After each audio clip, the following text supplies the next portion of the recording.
So yun, good morning mga kadurian. Panibagong araw, panibagong pag-asa. So ngayon mga kadurian, nakita nyo naman, meron tayong dalawa dito nga puyat variety to mga kadurian. Puyat variety. So ngayon, titikman natin, no? Actually, binili ko lang to sa market. Kasi hindi pa naman bubuhay yung mga tanim natin na durian, no? Malili, ano pa naman siya. Mga bata pa. So ito mga kadurian, tikman natin. So dito to sa Sambales, no? Ayun, bili ko to dito sa market. 200 pesos per kilo. Pero nung binili ko siya, hindi pa siya ganun kahinog. So pinahinog pa natin. So kung mapansin niyo yung ano niya, yung deform siya, no? Deform, oh. Sabi na maganda raw pag deform. Ayan po. Puyat variety. 200 pesos per kilo. Kung ang tanim may musang king, blackthorn, syempre presyo, mas expensive. Kaya mga mga kadurian, masarap mag-alaga talaga nito. Kasi pagdating ng panahon, meron kayo i-harvest. Di ba? Meron kayo kakainin pa sarili nyo. Ngayon, kung sobrang dami, pwede nyo rin ibenta. Okay. Buksan natin.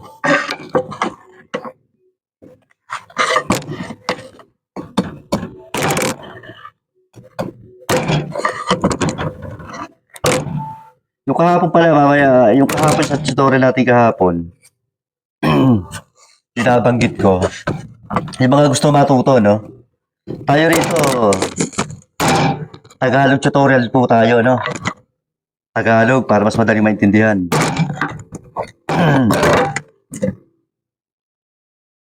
Tagalog tutorial. Kasi sa totoo lang, ako ang tagal ko talagang inaaral. Nanood ako kahit sa mga Malaysia, ganyan, Thailand. Siyempre, iba lingwahe nila, no? So, ang hirap intindihin. Kaya yung mga natutunan ko, gusto ko i-share sa inyo. Sa Tagalog na lingwahe na, no? Ayun po. Ito mga kadurian, no?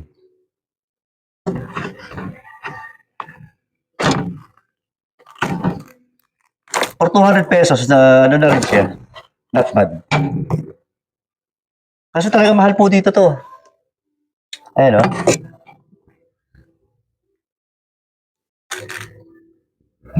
Mahal ang durian dito sa Sambales.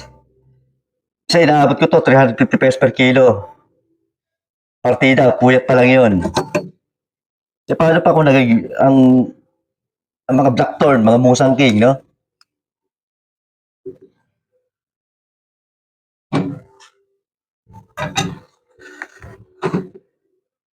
Ayan mga kadurian, no? May titikman natin. Puyat, pero pinakamaganda, tikman muna natin siya. Okay, first bite mga ka-under, ha? Minsan nalilito ako, ka-under kadurian.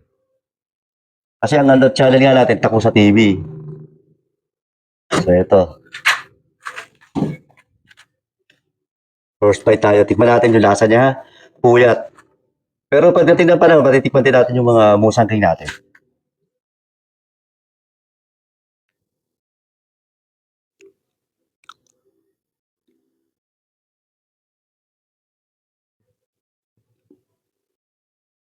Matamis.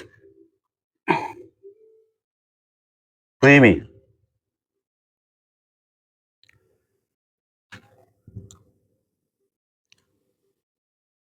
Basta may hinahanap ako sa lasa ng durian minsan yung medyo mapait-pait ng konti. Yung konting bitterness.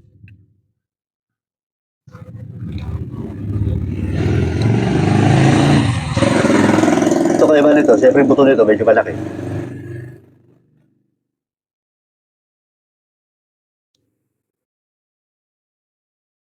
Compared do sa Musang King. Actually, hindi ko pala tikman yung Musang King. Matamis siya.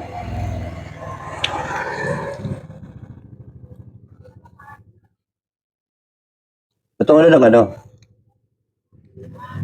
puyat. So yung pala mga kadurian, no, tuloy ko yung kwento. Yung mga gusto matuto, kung minsan kasi ang hirap aralin yun, halimbawa, Bisaya, panonoorin, explain na explain yun sa lingwahe nila.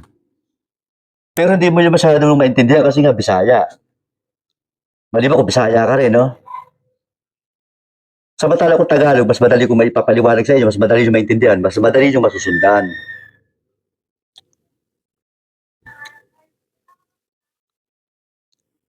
Lahat siya ituturo ko sa inyo kung paano pag-alaga ng durian. Mula sa seedlings, sa pagdidilig, sa paglalagay ng mga fertilizer, mga fungicide, pesticide, saka sabi ko sa inyo yung kung paano gumawa kasi ginagamit natin yon FAA o yung fish amino acid. Tapos yung ding FPJ, fruit fermented juice, no? Tapos yung isa pa yung FFJ.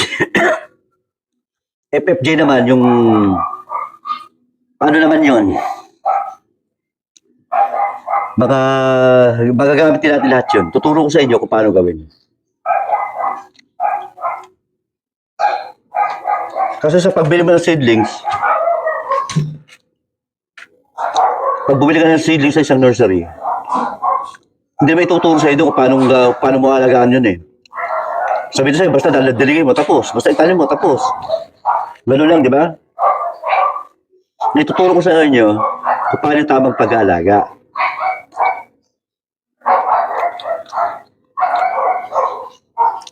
Kasi nung araw, naranasan ko yan. Bumili ako ng seedlings. Wala talagang guide kung paano siyang alagaan. Basta pinadala, nanood ako ng vlog niya. Hindi ba ipapakita lahat to kung paano pag-aalaga? So sarili mong research. Pero dito mga kadurian, sa mga beginners, tuturo ko sa inyo. Magmula sa susumula. Nalala ko yung kahapon, yung tungkol sa kahapon, yung vlog natin kahapon. Pag bago dating sa seedlings, kasi nakakukupit yun. Kasi lalo kung galing Mindanao. Kasi nakay ng aeroplano, kasi nakay ng barko. Nakakukupit. Maliit lang yun. Kukupit po yung ano lang yun. So, nabasa yun. So, pag in-stay mo sa inyo yun, kahit hindi mo diligin ng kahit 2 araw kasi basa pa naman yun. Pero, mas maganda, pag dumating sa'yo, ano ba, dumating sa LBC, gawin mo, ilagay mo muna sa lilim. Huwag mo paarawan ha, sa lilim lang. Sa lilim lang, tapos after 1 day, basahin mo siya. Diligin mo ng konti lang, babasa lang siya, wag yung lunod. Tapos, bibilang ka ng mga 5 araw o 7 days, mag-ready ka ng pot, ng mas malaking potting bags. Tapos lagyan mo ng ng lupa. Kung meron kayo yung carbonized rice hull, yung ipa na sinunog, mixan nyo ng konti. Kung pwede yung 70% kahit paano, 60% lupa, tapos lagyan nyo ng carbonized rice hull o yung sunog na ipa, mga 40%, ganun gamitin nyo. Base lang to sa karanasan ko, no? Isa mas maganda yung gagamitin nyo talaga, yung carbonized rice hull, kahit yung hindi sunog-sunog lahat. Kasi na-try ko dati yung sinunog ko lahat. Okay naman siya, pero para sa akin, mas preferred ko sa mga durian natin ngayon, sa mga seedlings. Pag gumawa ko ng rice hull, yung hindi masyadong sunog, kumbaga 3/4 sunog, yung 1/4 matitira, medyo pa ng konti, dilaw pa ng konti. Kumbaga hilaw pa ng konti, yung 1/4. Mas maganda siyang imig sa lupa. Tapos yun nga mga kadurian, pag transfer mo yung seedlings mo na nakalagay sa kokopit pa yun, hiwain mo ng blade. Yung plastic. Wag mong gagalawin, kailangan hindi magagalaw yung ugat. Kasi hindi magagalaw yung ugat. Tapos, yung pating bags na bago, yung medyo yung mas malaki, lagyan mo ng lupa yun, siguro mga kalahati. Pwede na yung kalahati. Na may mix na lupa at saka ipa o kaya carbonized rice hull. Pero kung wala kayo yung ipa na sunog na, pwede na yung kahit yung ano lang muna yung ipa. So ang ganun gawin nyo. Kalahati. May lupa na kalahati yun, no? Tapos yung sasabi sa inyo na wag niyong gagalawin nyo na yung kokopit.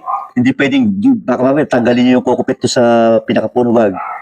Basta huwag nyo siyang galawin. Yung pinakamaliit niyang balot, hiwain nyo ng blade sa ilalim, sa side, hanggang matanggal siya na hindi nagagaliwat. Tapos ipatong nyo dun sa, ilagay nyo sa loob nung pating bags. So may lupa na kalahati na yun, di ba? Na may halong ipa.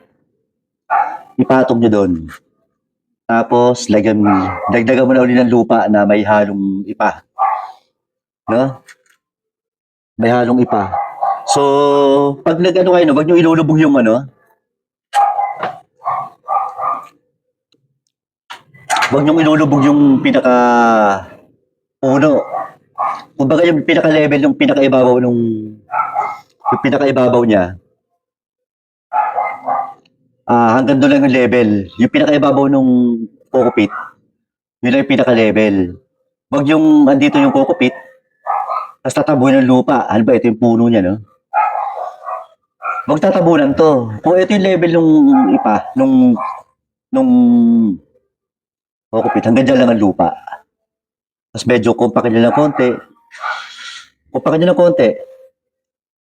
Tapos, niligyan mo siya ng konting tubig lang. Kaya sabi ko sa inyo, isang baso lang na maliit na ganun. Diligin mo nun. Tapos ilagay nyo na sa lilim. Huwag nyo paarawan muna. Siguro magantay pa kayo ng mga 1 week. Mga after 1 week, o 10 to 14 days, sagad din na, 15 days. Amit?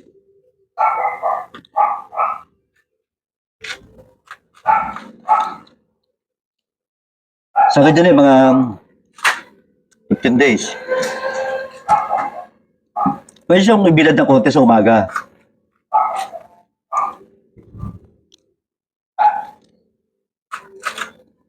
Kasi muna, kahit ano lang muna. 30 minutes. Alas 7. Alas 7 hanggang 7:30. Kasi hindi pa naman ganun kasak sa dahon yung init sa umaga. So ganun lang muna, 30 minutes. Ngayon, di ba? Unang araw niya, 30 minutes. Ano po yun, pagkalipas po ng 15 days to na nasa lilim lang siya. Tapos magbibilang na kayo ng araw. Kunwari, Lunes, 30 minutes lang muna. Mga 3 days na gano'n. After 30 minutes, ibalik muli sa lilim. Balik sa lilim. Tapos, kinabukasan ulit. Gano'n ulit, 30 minutes. Mga 3 days, pwede kayo mag-adjust. Gawin nyo isang oras. So, after 3 days ulit, dagdag ulit kayo kahit another 30 minutes. Basta wag yung isang araw, dagdag agad sa bilang sa araw. Unti-unti nyo lang mga seedlings hanggang masanay siya.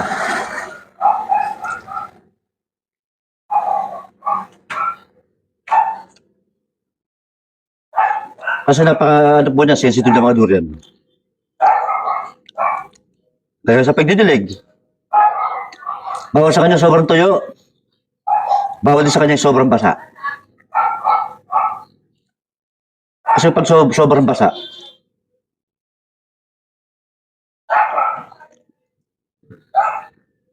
nabubulok po yung ugat. Nabubulok yung ugat niya. Pag nabulok yung ugat, yun. Pag nabulok yung ugat, unti-unti na. Yung dahon nun, magiging dilaw na hanggang maging brown. Patay na. No? May tuturo ko sa inyo iba nun bukas. Kaya lang, nag-ano ako ng konti. Kasi kumain na naman tayo ng durian. Bukas po balik tayo sa tutorial natin bukas. Ngayon po kung meron kayong mga tanong na gusto nyong malaman tungkol sa alaga ng durian, pwede po kayo mag-comment na kayo sa akin. Para mas maintindihan nyo, pag nag-comment kayo, sasagutin ko yon at gagawin ko ng vlog. Para mas makita nyo kung paano yung re-resolvahin yung katanungan nyo, no? Ano po? Kunwari, gusto nyo paano ba triple root, double root stack, yung mga ganun. Ipapakita ko sa inyo yun sa vlog. Gagawin kong video. Gagawin kong vlog para mas makakita nyo at mas maintindihan nyo, no? Basta ganun lang mga kadurian, no? Okay, hanggang dito na muna muli. Basta pag may tanong kayo, meron kayong gustong gawin natin content sa susunod para mas maintindihan nyo yung gusto nyo malaman, mag-message lang po tayo. Okay, hanggang dito na muna mga kadurian, mga kader. Okay, salamat po. Hanggang sa susunod na vlog natin. Bukas po, mag-upload po ulit ako ng vlog natin. Pero mas maganda, mag-comment kayo para yun po gagawin natin content, ha? Okay, hanggang dito lang muna. Maraming salamat po mga kadurian. Okay, see you on my next vlog. Thanks for watching. God bless you all.